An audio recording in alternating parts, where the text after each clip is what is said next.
Hello, I'm Callie. I thought I was heading out on a peaceful, healing getaway with my sister and her friends, but instead, they abandoned me in a small village in Provence. No phone, no wallet, no explanation. At first, I told myself it had to be some kind of joke, something careless and stupid. But then emails started going out in my name. My job vanished without warning, and videos of me breaking down began appearing online. That's when the question stopped being if this was a prank and became something darker. Had they planned this from the start? Who goes this far to erase someone from existence, especially their own family? They would probably laugh it off later, call it harmless, say I was too sensitive to understand the joke, if they ever even bothered to explain at all. I stood there on the edge of a narrow cobblestone road in Saint-Laurent-de-Leu, watching the red glow of the rental van's taillights flicker once, then disappear down the hill, like the end of a punchline that wasn't funny. The air carried the soft scent of lavender mixed with dust. I stayed frozen in place, blinking, trying to process what had just happened. My hand tightened around the strap of my bag as if it was the only thing still connecting me to reality. "They'll come back," I whispered to myself, forcing the words out. 5 minutes passed, then 10. Each second stretched longer than the last, piling up until the silence became unbearable. Nothing moved except the faint clatter of dishes from a nearby outdoor cafe and the occasional curious glance from locals who didn't understand me, couldn't understand me. A small child tugged at his mother's sleeve and pointed in my direction. I forced a tight smile, but my palms were already slick with sweat. I pulled out my phone. Dead. Of course it was. No charger, no adapter. Monica had said she packed the backup. "You always overthink everything," she had said earlier, rolling her eyes while stuffing clothes into her pink monogrammed suitcase. I hadn't argued. I reached into my purse, hoping for something, anything. My wallet was gone, most likely still in the van, slipped into the seat pocket along with my sunglasses. I checked the side pouch. 83 euros and some loose coins. That was all. And then the realization hit me, slow but certain. This wasn't an accident. They didn't forget me. They left me here on purpose. 2 nights before, we had dinner at a vineyard just outside X. It was supposed to be meaningful, a moment of connection, a reset. Monica raised her glass to new beginnings, while Dylan kept refilling everyone's wine. The laughter around the table felt forced, a little too loud, a little too sharp. When I refused my 3rd glass, Monica smirked. "Still stuck in divorce mode, huh?" she said, loud enough for the waiter to notice. "Girl, this is a trip. Don't ruin this one too." I remember quietly pushing my chair back, mumbling something about needing air. I waited outside for someone to follow, to ask if I was okay. No one came. I should have understood then. Maybe part of me did. The sun had started to sink lower, casting long shadows across the village. I began walking without direction, my heart pounding, unsure if I was searching for help or just trying not to look like someone who had been abandoned. Everything around me felt unreal, too beautiful to hold something this cruel. Bakeries were closing, shop lights dimming one by one. There were no familiar signs, no tourists, nothing that felt safe. I turned down a narrow alley and found a small bakery. The windows were fogged with warmth, and the smell of butter and fresh bread wrapped around me like something distant and comforting. Inside, an older woman stood behind the counter, her apron dusted with flour. She looked up and paused when she saw me. Her expression softened immediately. She didn't speak English, but she didn't need to. She pointed toward a chair near the wall and then to an outlet. I nodded, a small crack of hope forming. I plugged in my phone, but nothing happened. Wrong voltage, wrong plug, wrong everything. I must have looked completely lost because the woman, Martha, as I would later learn, walked over and gently placed her hand on my shoulder. It was such a simple gesture, but it almost broke me. I stared at the useless charger, feeling something heavy settle inside me. Not loud, not dramatic, just quiet and cutting, like realizing no one had ever really been listening. like understanding you were never the one they chose. This wasn't a prank. It was something deliberate, something final. They weren't just trying to scare me. They wanted me gone, not just from Boston, but from their lives entirely, from anything that reminded them I existed outside the version of reality they had built. I had come here to heal, to rebuild after a divorce that had unraveled 10 years of my life. And now I had been discarded like something inconvenient, like something that didn't fit the image. At some point during the night, exhaustion took over. I must have fallen asleep sitting upright in that chair. When I woke, my neck ached and my body felt stiff, lines pressed into my skin from the hard surface. Morning light poured through the bakery window, soft and golden, warming the cobblestones outside. The smell of fresh bread filled the air, comforting in a way I didn't expect. Martha came out from the back, holding a bundle of tangled cords and adapters. She sifted through them carefully before pulling out an older one, slightly yellowed with age. She held it up with a small, hopeful smile and gestured toward my phone. "Try this," she said in accented English. The words caught me off guard. I thanked her quickly and plugged it in. The screen flickered once, then again. A faint buzz followed. 1% battery, just enough for the phone to wake up, barely enough to do anything else. I pressed the power button, holding my breath. Before I could even open an app, the screen lit up with an incoming call. Reed. I hadn't seen that name in months. Just seeing it made my chest tighten. The room around me blurred for a moment, like I had been pulled back across the ocean without warning. My thumb hovered over the decline button, but something made me answer. "Hello?" His voice came through smooth and familiar, like nothing had changed. "Callie," he said.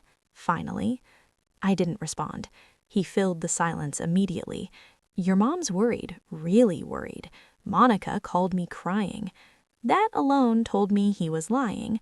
Monica didn't cry, not unless there was a camera involved. "You just disappeared," he went on, as if I hadn't been left in another country like forgotten luggage. "You always do this. You shut down. You vanish when things get hard." "I didn't vanish," I said quietly, steadier than I felt. "I was left." He exhaled slowly, like I was being unreasonable. Maybe the timing wasn't great, but everyone's stressed. You can't take everything so personally. I pressed the phone closer to my ear, my heart pounding harder. I knew this tone. Reed never raised his voice. He never sounded cool. He just twisted everything until you started questioning yourself. "I talked to your mom again," he continued. "She's devastated. Your dad doesn't even know where you are. Do you understand how this looks?" I didn't ask for any of this. "No," he said quickly, "but you always manage to make it about you." There it was, calm on the surface, something sharp underneath. "You need to come home, Callie. You're not going to fix anything out there. You can't heal surrounded by strangers." I stayed silent, every word pressing into old wounds. Then he said it. "I know Provence isn't ideal, but maybe you'll come back clearer, better, cleaner." Cleaner. The word hit me like ice. I froze. I hadn't told anyone where I was. Not the region, not the village, nothing. I hadn't posted anything, hadn't tagged a single location. And yet, he knew. Not guessed, knew. That call wasn't concern. It was something else entirely. It was someone watching. I didn't yell. I didn't plead. I just said, "Goodbye, Reed," and hung up. I sat there for a long time, breathing shallow, letting it wash through me. Then I stood and walked to the bakery's doorway. Outside, the sun lit up a distant row of olive trees that stretched like arms into the hills. Quiet, steady, rooted. "I'm not your mess to clean up," I whispered. "Not anymore." I didn't sleep much that night. The phone call with Reed had frayed every nerve, and even the comforting scent of yeast and sugar drifting in from the bakery couldn't calm the static inside my chest. By morning, I needed to move. Sitting still made me feel hunted. The village market stretched along the main square, woven with bright umbrellas and wooden crates stacked with tomatoes, peaches, and bottles of olive oil. I didn't have a plan, only the urge to look normal, blend in, browse, pretend I belonged. I picked up a small basket and wandered between the stalls, grabbing a loaf of crusty bread, a handful of apricots, and a bottle of water. I was reaching for a bunch of thyme when someone bumped into me hard enough to jostle my bag. "Oh, I'm so sorry," a woman said, her voice too cheerful. She had shoulder-length hair the color of honey and sunglasses perched on her head, though the day was cloudy. She smiled like we were old friends. "Callie, right?" I froze. My name hadn't passed a stranger's lips since I landed in France. I didn't know this woman. I searched her face for a flicker of recognition, but there was none, only that smooth, curated smile. "Didn't we meet at that vineyard tour in Avignon?" she offered, tilting her head. "Or maybe you're friends with Monica?" My stomach clenched. I didn't answer. I couldn't. Every instinct screamed that something was off. Before I could ask her anything, where she was from, who she knew, she smiled wider and disappeared into the crowd with a breezy, "Take care." I stood there for a full minute, clutching my basket like a shield. Then I walked away, slowly, then faster. How did she know my name? The question rang louder than any bell tower. Back at the bakery, I ducked into the rear room where Martha stored flour and cleaned vegetables. She looked up from peeling carrots and gave me that same steady glance I was beginning to rely on. I offered a nod, silent reassurance that I was okay. Sort of. Once I connected to the bakery's patchy Wi-Fi, my phone pinged with delayed notifications. I opened my email. Among the spam and subscription newsletters was a single message from my mother. Subject line, "From Homebody." "Sweetheart, Monica told us you're not well. If you need help, please don't shut us out again. We're all worried. This behavior isn't like you." My hands tightened around the phone. So, that was the angle. Now I wasn't just lost, I was unstable. The same storyline they had fed our family years ago when I cried through my first miscarriage, when I stopped smiling after the divorce.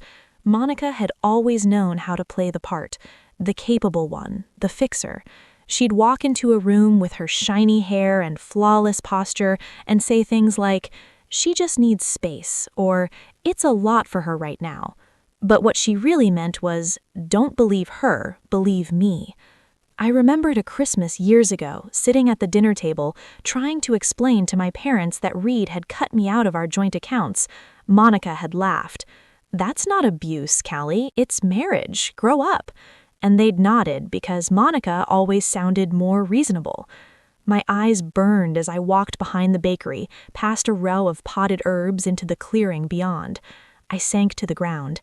This wasn't just about being stranded, it was about being rewritten again, recast as the emotional one, the problem, the version of me that Monica could manage, contain, dismiss. I tilted my head toward the sky, blinking hard. "They've got the script," I muttered. "They just needed me to vanish so they could narrate it." I stayed there for a while, letting the quiet press into me, letting the rage cool and crystallize. Then I wiped my face with my sleeve, stood up, and walked back through the alleyway. I wasn't spiraling, I wasn't broken, and if they wanted a version of me they could explain away, they were about to meet the one they couldn't. The words came easily once I stopped trying to soften them. It was past midnight, the bakery had gone silent, Martha had long since gone upstairs, and I sat in the back office with the lights dimmed and my laptop screen the only glow in the room. The email cursor blinked like a dare. Subject line, "You don't get to define me, Monica. You left me on a curb in a country I barely speak the language of. No warning, no explanation, just laughter fading behind a slammed van door." I paused, then continued. I spent the first hour thinking it was a joke, the second hoping it was a test. By hour 3, I understood it was neither. Each sentence dropped like a stone. There was no venom, just the wheat of truth. "I'm not writing this for an apology. I know better. I'm writing because you've spent years rewriting my life in your words. Not this time." I ended with, "You don't get to define me anymore." And then I hit send. The email didn't make me feel lighter. It didn't bring closure or triumph. It just made something still. like I had finally shut a door and locked it from the inside. I slept for 3 hours. When I woke, it was to the scent of cinnamon and apricots and the faint vibration of my phone. New message. Monica. OMG, hey, you're okay. So relieved. I told Mom you probably just needed time to breathe. Everyone kind of panicked. LOL. Hopefully we'll laugh about this someday. Emoji, heart, sparkle, butterfly. I stared at the screen like it had teeth. There was no apology, no mention of what happened, just bubble-wrapped condescension and a thin layer of performance.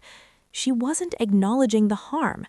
She was preparing the story for everyone else. The good sister who held it all together. The broken one who ran off.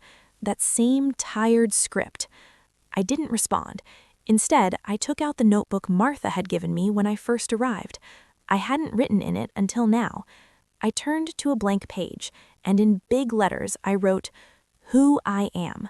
Then, underneath, not Monica's version, not Reed's ex-wife, not someone who needs managing, not broken, not missing, not yours. I filled 3 more pages. I didn't stop to edit or second guess. I just let it pour out. Everything I'd traded away for peace, for approval, for silence. The sun was climbing when I finally came out front. Martha stood by the counter, kneading dough, humming something low. She glanced up as I passed and said, "You have stronger eyes today." I blinked. "Excuse me?" She smiled gently, pointed to her face. "Before, your eyes were heavy today, sharp." I didn't know how to respond, so I just nodded. "Thanks, I think I needed someone to say that." Later that afternoon, I wandered into town again, not because I had to, but because I wanted to. My steps felt different, grounded. I passed the bookstore, the wine shop. I looked at the world with a sense of space, of choice. Monica's email hadn't rattled me. It had confirmed everything I already knew. But by sunset, I would learn Monica and Reed had already taken something else from me. It started with a scroll. I was sitting in the back courtyard behind the bakery, feet up on a cracked bench, soft golden light filtering through grapevines above. I hadn't planned to check my old email. That account had become a graveyard. Expired coupons, forgotten subscriptions, the occasional spam from a wellness blog I didn't remember subscribing to. But something made me open it. The inbox loaded slow, and then there it was. 5 messages stacked one after the other, all from Dana, my former design mentor, my lifeline when I was still figuring out where creativity ended and survival began. The first was dated 2 months ago. "Callie, hope you're well. I've got a remote project I think you'd be perfect for. Eco-architecture, flexible hours, full autonomy. Let me know if you're interested." My throat tightened. The next email was a gentle follow-up, then another. The 4th was shorter. I didn't hear back, so assuming it's a pass. And then came the 5th, forwarded. Below it, a line chilled my blood. "Thanks for thinking of me, but I've moved on from design. Best of luck." It was from my account. I never sent it. My hands trembled as I reread the message. It was polite, neutral, just enough distance to make it seem final. But I knew that tone. It wasn't mine. It was Reed's. Years ago, he'd helped me simplify by merging our login, linking accounts, taking little things off my plate. He said I needed to focus on healing. He said it with that voice he used when he didn't want me to argue. I'd nodded. Back then, nodding was easier. Now, I saw it for what it was. Control. They hadn't just stranded me in Provence. They'd sabotaged the one thing that could have brought me back to life. My work. Martha found me moments later, hunched over the table, breath shallow. She sat without asking and waited while I typed frantically into Google Translate. I turned the screen to her. "This," I said, "this is what they took." She read the translation, blinked slowly, then said in her soft accent, "They want you small." I didn't answer. She reached over, tapped the center of my chest with 2 fingers. "You are not small." Something cracked open in me. Not with a scream, not with a sob. It was a quiet, burning clarity. I went inside and pulled out my notebook. I drew a line down the middle of the page. Left side, what they've taken, my wallet, my location, my voice, my career. Right side, what I still have, my mind, my hands, my memory, my truth. At the bottom, I wrote what they never expected. I kept the receipts. By nightfall, I had created a new email account. Something clean, something untainted. I drafted a message to Dana. Subject: that wasn't me. Body: hi Dana, I just saw your messages and wanted you to know I never replied. Someone else did. I'm still here, still designing, still interested. Attaching a fresh portfolio, some old pieces, some new sketches. Nothing polished, but honest. I hesitated for a moment, then clicked send. It wasn't about getting the job. It was about reclaiming the door they'd tried to seal shut behind me. It was late, the kind of late where even the crickets had gone quiet. The air outside was heavy with the scent of lavender and cooling stone.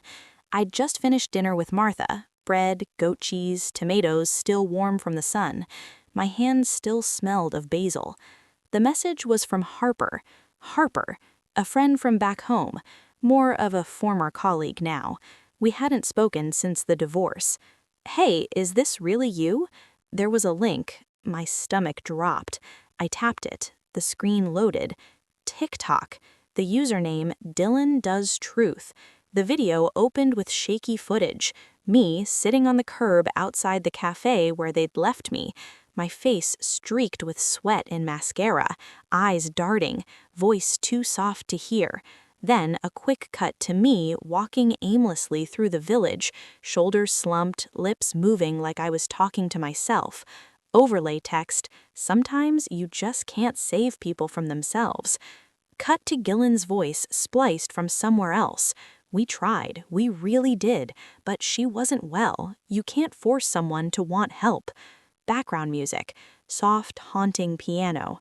The comment section was worse. Yikes, poor Monica dealing with this kind of drama. This girl needs serious help. You can see it in her eyes. She's gone. I dropped the phone. It clattered against the stone floor, the video still playing. I wasn't just being erased. I was being rewritten. My rage didn't come in a scream. It came as stillness, focus. I picked up the phone, walked to the far end of the courtyard, and sat on the step by the herb garden. Then I opened my camera roll. Months ago, at the vineyard dinner, the night Monica mocked my divorce, I'd filmed a short clip.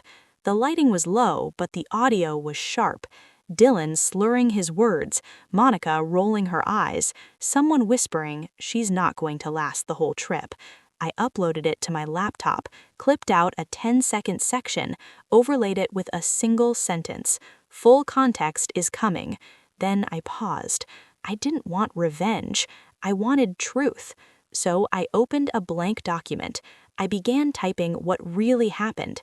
The timeline, the night at the vineyard, the fight, the van, the bakery, the stolen job, the email I never sent. I backed it up with dates, screenshots, journal pages, faces, words, context. Then I turned to Martha, who was watching from the doorway, arms crossed over her apron. I need to say something, I told her, but it has to be in French. She nodded, disappeared, then returned with a pen and a notepad. We worked on it together. No one has the right to erase your voice. She underlined it, then smiled. By midnight, I had posted a new video. No music, no filter, just me sitting in the courtyard reading my letter, first in French, then in English. I didn't cry, I didn't blink too much. I looked into the lens like I was speaking to the person who mattered most, myself. The caption read, "They took the narrative, I'm taking it back." I turned off the phone. They didn't back down, so I didn't either. The next morning came quietly, too quietly. The usual hum of the village waking up felt muted, or maybe it was just me. My nerves, raw after the post, were pulling at the edges of every sound. I hadn't slept, not really. I turned the phone off after hitting publish, but my mind kept spinning. I was in the middle of folding fresh linens when my inbox pinged. Dana. Subject: need to talk urgent. Her message was short. "Hey Callie, quick heads up. Someone reached out to our team last week claiming to be your legal representative. They submitted a portfolio under your name. The work looks like yours, just tweaked, watermarked by a company I've never heard of. It felt off, thought I'd check." My heart stopped. Attached was a JPEG. I opened it. It was mine, my design, the rustic modern cafe concept I'd sketched after the divorce, my layout, my palette, even the same notes about repurposed wood and natural light, but my name was gone. In its place, a slick new logo, Vantage Studio, a company I didn't know, a watermark I didn't create. My blood went cold. They hadn't just tried to discredit me online, they were trying to be me. I immediately dialed Dana. Her voice was calm, professional, but I could hear the hesitation. "I thought it was strange," she said, "so I asked for credentials." The reply came from a man named R. Davis, said he was your brother-in-law and had power of attorney. I sat down, hard. Reed. Of course it was Reed. "Did he send anything else?" I asked. Dana hesitated. "Yeah, a signed release, digital, looked official." I closed my eyes, jaw tight. I never signed anything. And I hadn't. Not a release, not a waiver, nothing. But years ago, Reed had helped clean up my digital life after the marriage started falling apart. He had my old passwords, my digital signature stored on our joint drive. He'd used it. They were using me as their ghost designer. I hung up and paced the courtyard in front of the farmhouse. I could hear Martha inside humming, the scent of orange zest drifting from the kitchen window. I pulled up my Google Drive, frantically typing keywords. Found it. My original cafe design file, time-stamped, metadata intact, the layers, the process, a digital fingerprint. Proof. I brought my laptop into the local cafe where the owner, Lucien, spoke good English. Between his spotty legal knowledge and my translator app, we crafted a cease and desist letter. I forwarded it to Dana along with the metadata and a new digital signature. Subject line, "This is mine." She responded in minutes. "Got it. This helps. I'm pulling back from the other submission." For a moment, I just sat there, hands shaking, staring at the screen. They hadn't just stranded me, they'd tried to build their future with the blueprints of my pain.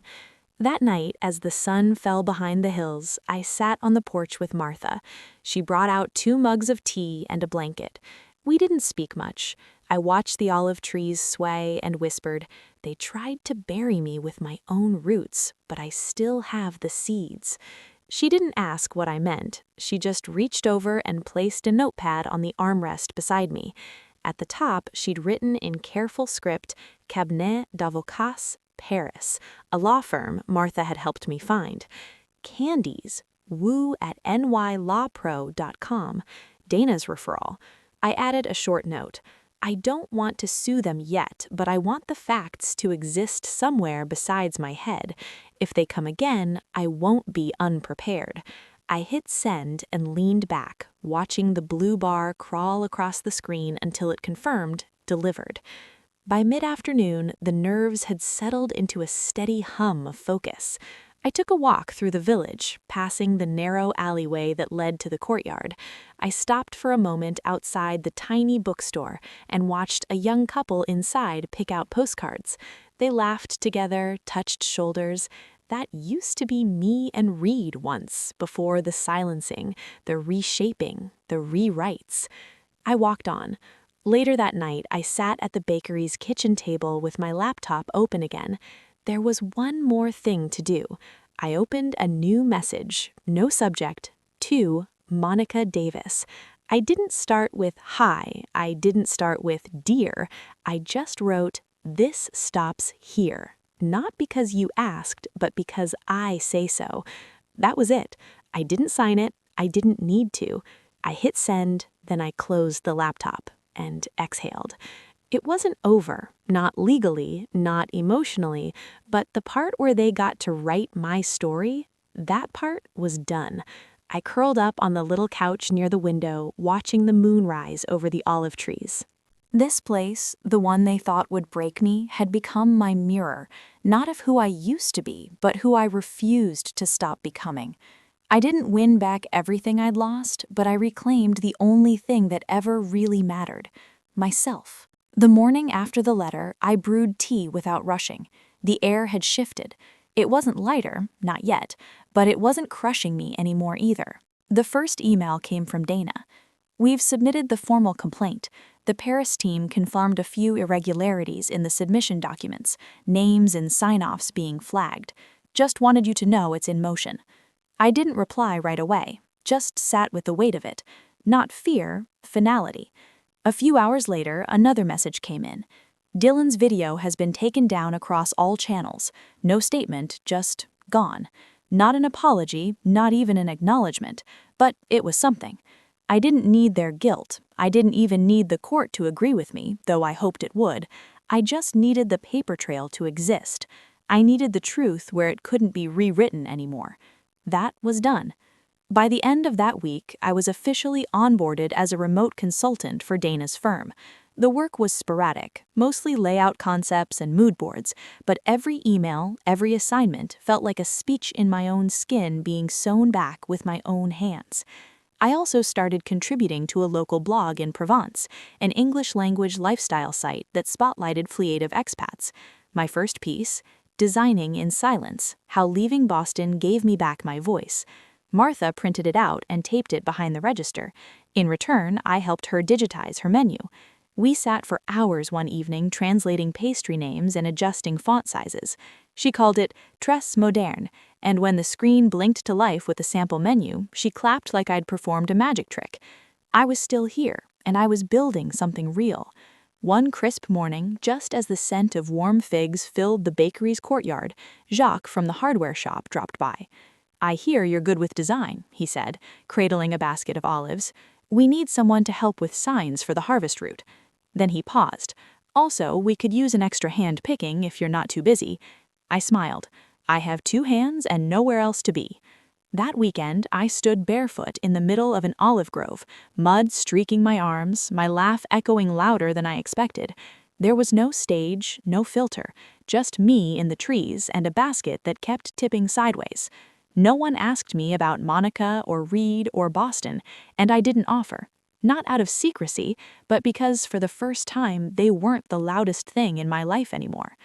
One evening, I returned to the bench outside the bakery, the same one where I'd once sat stunned and silent, trying to understand how people who claimed to love me could vanish like that.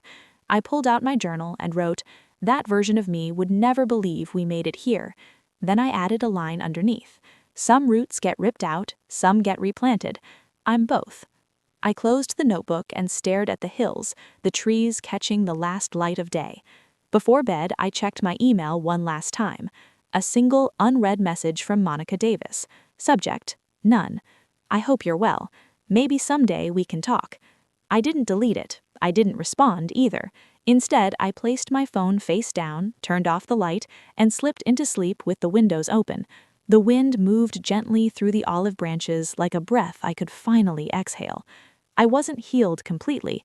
I didn't need to be. But I was whole enough to keep walking forward on ground I had chosen. Maybe I'll tell the full story someday, but for now, I have bread to bake and sketches to finish, and that's more than enough.